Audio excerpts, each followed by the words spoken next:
Halo semuanya, kita jumpa lagi dalam video pembelajaran.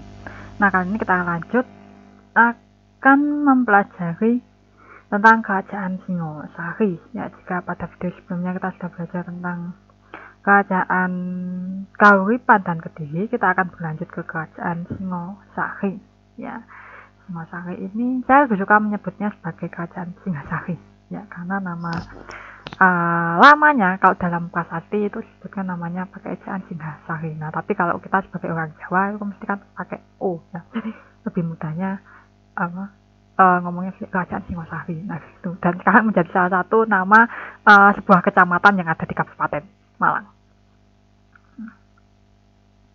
Nah, kerajaan Singasari ini didirikan oleh Ken Arok ya, dengan nama dia mencetuskan atau memberikan nama dinastinya adalah dinasti Girindra Wardana ya, yang artinya masih keturunan dari Girindra ya. Saya tidak tahu Girindra itu siapa maksudnya. Nah, Ken Arok ini kemudian naik tahta dengan gelar Sri Rangga Rajasa Sang Amurwabumi ya nanti. Nah, dengan pusat kerajaan awalnya itu adalah di Kuta Raja ya. Kuta Raja ini kalau sekarang itu ada kalau di kalian di Malang itu ada di daerah Kota Lama sana ya. Tapi bekas-bekasnya sudah hilang ya. Namun beberapa prasasti itu menyebutkan kalau Kuta Bedah ya, Kuta Raja. Nah, itu letaknya itu ada di pertemuan 3 sungai ya yang ada di Malang ya. Sungai Bangu, Sungai Amprong, Sungai Brantas. Nah, ketiga sungai itu kan bertemunya kalau kalian lihat di peta sekarang itu adalah di daerah Kota Lama situ. Ya, di daerah pasar belakangnya itu ya Kota Lama itu ya, belakangnya Kelenteng.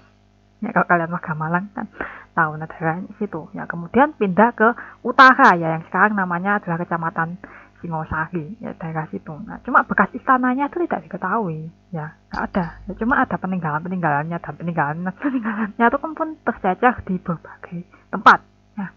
Nah, sebelum berubah nama menjadi Singosari ya, Singasari, nama awalnya itu adalah Tumapel ya, yang dipimpin oleh Tunggul Ametung ya, seorang akuwu atau bupati ya, akuwu Tumapel ya, yang statusnya itu ada di bawah Kediri, kayak negara bagiannya dari Kediri. Nah, kemudian berdaulat penuh ya setelah naiknya Ken Arok sebagai raja ya. Akuwu awalnya kan Akuwu ya, sebagai daerah di bawahnya Kediri ya. Ketika Ken Arok menjadi Akuwu, berhasil membunuh Tunggul Ametung ya kan, Ken Arok kemudian naik menjadi seorang Akuwu atau bupatinya Tumapel ya, dan kemudian dia melakukan pemberontakan atau serangan ke Kediri. Nah, Kediri jatuh, akhirnya Singosari pun naik ya. Di situ Ken Arok itu mengubah nama Tumapel itu menjadi Singasari, dan menjadi kerajaan yang berdaulat penuh ya, di atasnya Kediri, dan Kediri itu nanti menjadi bagian dari Singasari. Jadi kedudukannya ada di bawahnya Singasari. Nah, sumber sejarahnya yaitu ada beberapa prasasti ya. Ada prasasti Mula Maluhung, prasasti Singasari, prasasti Manjusri, prasasti Wurare, dan prasasti Amogawasana. Masing-masing prasasti ini menceritakan kisah yang berbeda-beda ya. Yang ini tapi tetap membahas tentang kerajaan Singasari. Nah, saya ingatnya sebagai contoh, yang pertama itu dari Amogawasa itu prasastinya dari masa Kertanegara. Jadi prasasti ini masing-masing dari masa yang berbeda-beda. Nah, Amogawasa kan dari masanya Kertanegara. Nah, ini itu prasasti ini depannya itu ada aksanya ya, aksa Amogawasa. Nah, belakangnya itu ada tulisannya ini yang menjelaskan kalau aksa ini atau prasasti ini ditujukan kepada Raja Aditya Warman yang saat itu sebagai Raja Dharmasraya yang ada di Melayu, kayak ibaratnya ucapan terima kasihnya dari Kertanegara kepada Aditya Warman yang ada di Kerajaan Dharmasraya Melayu. Nah, terus kemudian ada candi-candi ya. Nah, candi-candi yang ditinggalkan oleh kerajaan Singasari ini cukup banyak ya, nggak banyak sih ya, cuma 4 sih ya. Ada Candi Jago, Candi Singosari ya, Nah, kemudian Candi Kidal, lalu ada Candi Jawi. Nah, masing-masing seperti kapan ini dibuatnya. Nah, itu nanti akan kita bahas ke yang bagian perpolitikan, karena ada beberapa candi ini kan seperti pendamaan. Ya, Candi Kidal ini merupakan pendamaan dari Anusapati kayak gitu. Ya, pendamaan itu kayak wujud penghormatannya gitu. Nah, gitu pula dengan candi-candi yang lain. Nah, ini adalah wilayah kekuasaan dari Kerajaan Singgasari ya.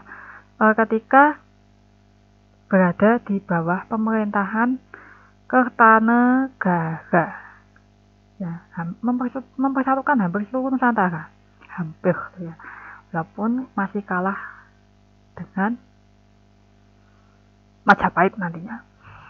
Dan Singasari ini masih ada hubungannya dengan Kerajaan Majapahit. Nah, di video yang mendatang akan kita bahas. Kehidupan politik dan pemerintahan ya. Nah, di Kerajaan Singasari ini terkenal akan drama istana ya. Karena paling kalian pernah dengar yang namanya Ken Arok ya. Ken Arok membunuh Tunggul Ametung pakai kerisnya Empu Gandring ya. Sedangkan Empu Gandring sendiri itu belum selesai memoles keris dari Ken Arok, karena Ken Arok pengen keburu memberisti Ken Dedes, karena awalnya itu Ken Dedes itu kan adalah istri dari Tunggul Ametung ya. Ken Dedes itu cuanik banget. Nah, karena Ken Arok itu ingin menikung ya. Nah, dia kemudian dengan cara membunuh Tunggul Ametung yang saat itu jadi aku di mapel ya. Nah, tetapi keris pesanannya ke Empu Gandring itu belum selesai ya. Nah, ketika dia jadi ikan drama kan. Nah, ketika dia menghampiri Empu Gandring ya, meminta kerisnya itu. Nah, Empu Gandring bilang masih tahap finishing, tapi si Ken Arok itu keburu pengen kebelet ya, pengen segera memberi Ken Dedes. Akhirnya kemudian dia meminta paksa dan kemudian malah membunuh Empu Gandring. Nah, disitulah kemudian Empu Gandring mengatakan kepada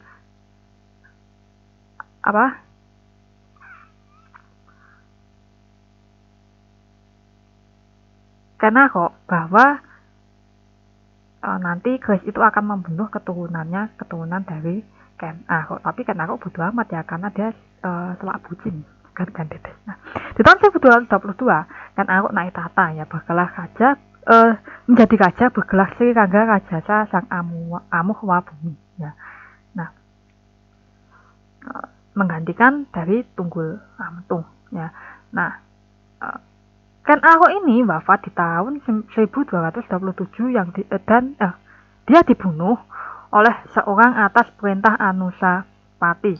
Ya, Anusapati ini siapa? Ya, anak Ken Dedes dengan Tunggul Ametung ya. Jadi ketika Tunggul Ametung ini masih hidup ya, dia kan punya anak yaitu Anusapati ya. Nah, kemudian Ken Arok ini dicandikan di daerah Kertanegara, kegenengan dalam bentuk perpaduan Siwa Buddha. Nah, Ken Arok meninggalkan beberapa putra ya, seperti hasil perkawinannya dengan Ken Dedes. Ken Arok punya putra bernama Mahesa Wongateleng. Sedangkan dengan Ken Umang ya, Ken Umang ini adalah selehnya dari Ken Arok ya, kan drama keluarga lagi ya. Punya 4 putra yaitu Panji Tohjaya, Panji Sudatu, Panji Wergola, dan Dewi Kambi. Nah, kembali ke Anusapati. Nah, karena Anusapati itu kenapa kok membunuh Ken Arok ya, karena kan Tunggul Ametung ayahnya itu kan dibunuh sama Ken Arok. Nah, kayak dendam-dendam gitu ya. Jadi drama keluarga balas dendam di sini.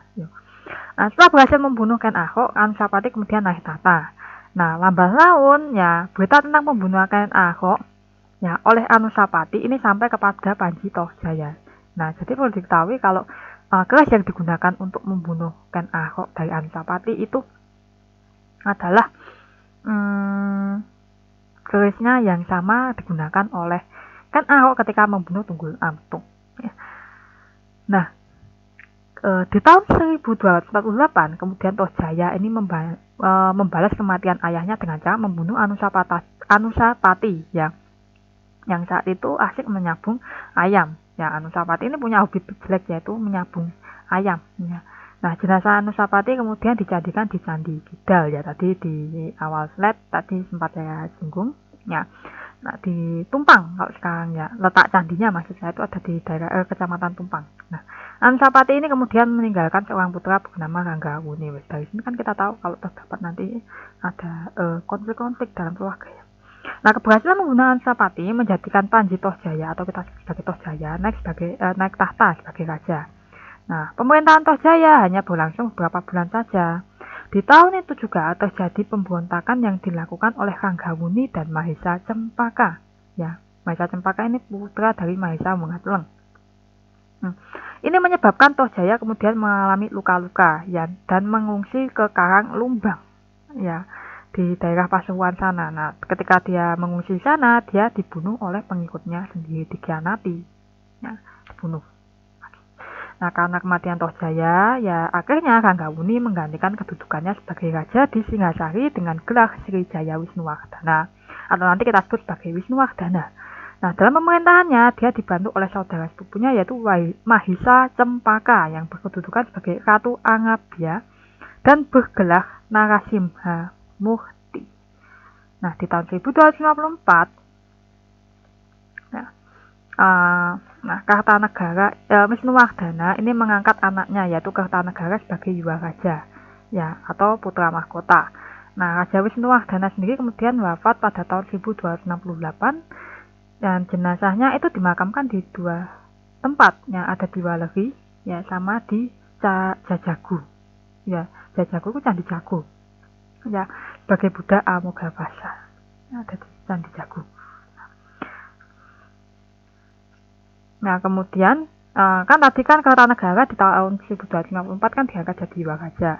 Ya, kemudian dia memindahkan ibu kota kerajaannya yang awalnya ada di Kutaraja, kemudian mengubahnya menjadi di Singosari, ya, ke utara, geser ke utara.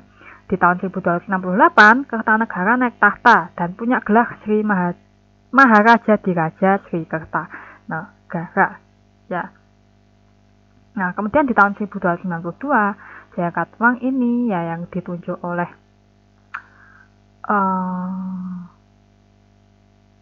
Kertanegara. Nah, itu melakukan pemberontakan ya. Jayakatwang ini dari Kediri ya, melakukan pemberontakan mengkhianati Singhasari yang menyebabkan kemudian Kartanegara tewas.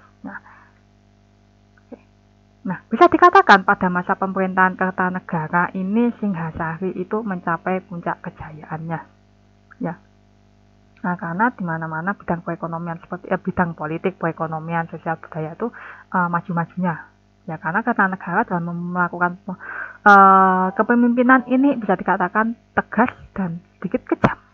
Nah, di masa pemerintahan Kertanegara, raja ini dibantu oleh 3 orang pejabat tinggi. Ya, ada Hakaryan Mahamantri, Ihino, Isirikan, sama Halu. Nah, ketiganya bertugas meneruskan perintah-perintah raja kepada rakyat melalui menteri-menteri pelaksana. Menteri-menteri pelaksana itu seperti Hakaryan Apati, Hakaryan Demung, dan Hakaryan Kanuhuhan. Nah, dalam bidang keagamaan sendiri diangkat seorang pejabat tinggi yang disebut Dharmadiaksa Ringkasogatan. Selain itu, terdapat pula seorang pandita yang bertugas mendampingi dan memberi nasihat keagamaan kepada seorang raja. Nah, dalam politik pemerintahan, Kertanegara membagi menjadi 2 macam politiknya, politik dalam negeri dan politik luar negeri. Nah, politik dalam negerinya itu ditujukan untuk melancarkan dan menstabilkan pemerintahan. Nah, untuk mencapai tujuan tersebut, Kertanegara melakukan berbagai tindakan antara lain yang pertama, memecat Mahapati Raganata karena dipandang kurang mendukung gagasan raja dan menggantikannya dengan Kebu Tengah. Yang kedua, mengangkat Banyak Wide sebagai Bupati Sumenep yang dianggap masih punya hubungan erat dengan Kediri. Banyak Wide itu maksudnya nama orang loh ya. Nah, kan kita masih ingat kalau masa-masa kerajaan Kediri banyak sekali orang-orang atau pejabat-pejabat kerajaan itu punya nama menggunakan nama-nama hewan. Banyak Wide. Yang ketiga, mengangkat Jayakatwang sebagai raja kecil di Kediri guna menghindarkan perselisihan. Yang keempat, mengambil Arda Raja, yaitu putra dari Jayakatwang, dan Raden Wijaya, ya, cucu Mahesa Cempaka, sebagai menantu. Yang kelima, memperkuat angkatan perang. Yang keenam, menumpas pemberontakan Baya Raja ya di tahun 1270 dan Mahisa Hengkah di tahun 1280. Yang ketujuh, mengangkat seorang kepala agama Buddha dan Brahmana untuk mendampingi raja agar mendapat dukungan dan simpati dari para pemuka agama. Kayak pernah tahu ya. Ya, kemudian yang ke politik luar negeri ya punya dua tujuan. Yang pertama, stabilisasi daerah-daerah di Nusantara dalam arti mempersatukan seluruh Nusantara yang dipimpin kerajaan Singosari. Yang kedua, mengurangi pengaruh dari dua kerajaan besar yaitu yang merupakan lawan politik dari kerajaan Singhasari, yaitu kerajaan Sriwijaya dan kerajaan Cina dari Mongol yang saat dipimpin oleh Genghis Khan atau Kubilai Khan ya saat itu. Ya, pokoknya itu kan Mongol kuat banget memang saat itu militernya. Nah, keduanya ini ya politik luar negeri ini dilakukan itu untuk melakukannya, oke ya kalimatnya. Kertanegara itu menjalankan yang namanya politik ekspedisi Pamalayu yang tujuannya itu untuk mempersatukan menaklukkan kemudian kan mempersatukan menaklukkan daerah-daerah di luarnya Singosari untuk kemudian bergabung menjadi bawahan dari kerajaan Singhasari. Ekspedisi Pamalayu ya, ekspedisi yang terkenal pada masa pemerintahannya Kertanegara. Nah, ini adalah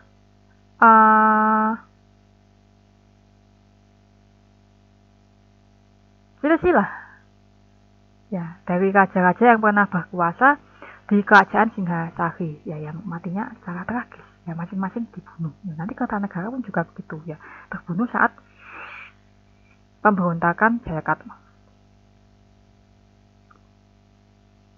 Kehidupan sosial budaya masyarakat. Nah, untuk bahasa dan tulisan yang digunakan dalam masyarakat Singhasari ini yaitu perpaduan menggunakan bahasa Sanskerta dan Jawa kuno. Nah, jadi Sanskerta ini sebenarnya sudah mulai ada pas masanya kerajaan Kediri ya. Nah, itu mulai ada kayak perubahan pengalih bahasaan ya. Dari Sanskerta ke Jawa kuno kayak apa diadopsi. Ya, ada penggubahan gitu ya. Nah, tetapi tetap asalnya dari Sanskerta, cuma kayak menggunakan mereka menciptakan aksara sendiri yang sumbernya itu dari Sanskerta. Kemudian agama. Nah, agama pada awalnya ketika awal berdiri, ya, masyarakat Ahok itu awalnya bercorak Hindu. Nah, tetapi kemudian pada masa Kertanegara itu mulai terjadi yang namanya sinkretisme antara Hindu dengan Buddha yang kemudian melahirkan istilah Siwa Buddha ya atau kita nyebutnya adalah Buddha Tantrayana ya. Jadi kayak Hindu gak Hindu, Buddha gak Buddha. Ya itu yang namanya Siwa Buddha atau Tantra Yana. Nah, Hindunya itu Hindu Siwa, Buddhanya itu tapi Buddhanya itu Buddha Tantra. Ya, nah ya ada perpaduan antara Hindu sama Buddha. Ya pokoknya campur ngono kayaknya. Nah, ini terlihat pada saat Kertanegara itu terbunuh ya. Dia terbunuh kemudian meninggal. Tewas ya. Nah, tewas. Nah, Singhasari runtuh. Nah, kemudian Kertanegara ini kan didharmakan di Candi Jawi. Nah, di dua tempat ya. Yang pertama di Candi Jawi ya, di pendarmaannya di Candi Jawi ya sebagai Siwa Buddha. Ya. Nah, kemudian di Candi Singosari itu sebagai Waihokana, Lokana ya dan Bhairawa. Ya, itu sebagai jadi ada dua ya untuk menghormati untuk menandakan bahwa dia itu menghormati dua agama tersebut sampai dia melakukan sinkretisme ya. Nah, di sini kemudian hubungan Brahmana dengan rakyat itu cukup baik ya, sangat baik sebenarnya ya. Nah, hubungannya seperti apa ya? Itu rakyat meminta perlindungan kepada Brahmana bila raja ini bertindak kejam kepada rakyatnya ya karena di sini raja itu sangat menghormati kaum Brahmana ya. Kemudian ke kehidupan ekonomi. Ya, kehidupan ekonomi di sini masyarakatnya itu hidup bermata pencaharian petani. Ya, karena lebih banyaknya di sini tuh yuk campur ya. Itu kerajaan bercorak agraris tapi juga maritim. Nah, sebagian masyarakatnya itu berdagang ya dengan memanfaatkan sungai Brantas. Ya. Nah, bisa dikatakan kemudian kehidupan perekonomiannya kerajaan Singhasari ini sempat naik turun ya, cukup baik ketika masa Kanako ya, kemudian agak anjlok ketika masanya Anusapati karena Anusapati kerjaannya cuma sabung ayam dan itu bukanlah hal yang bagus ya untuk perekonomian kerajaan ya. Kemudian berdampak ke perekonomian rakyat. Nah, baru kemudian berangsur-angsur membaik ketika masa Wisnuwardana dan baru mencapai kondisi yang baik ketika masanya Kertanegara ya. Karena perdagangan yang awalnya itu hanya melalui perdagangan lokal ya berantas. Nah, kemudian bisa sampai akhirnya ke luar Jawa ya, karena melalui ekspedisi Pamalayu yang dilakukan oleh Kertanegara. Nah, oke, itu tadi penjelasan mengenai Kerajaan Singhasari. Terima kasih sudah mengikuti video kali ini. Sampai jumpa pada video. Nah, terima kasih.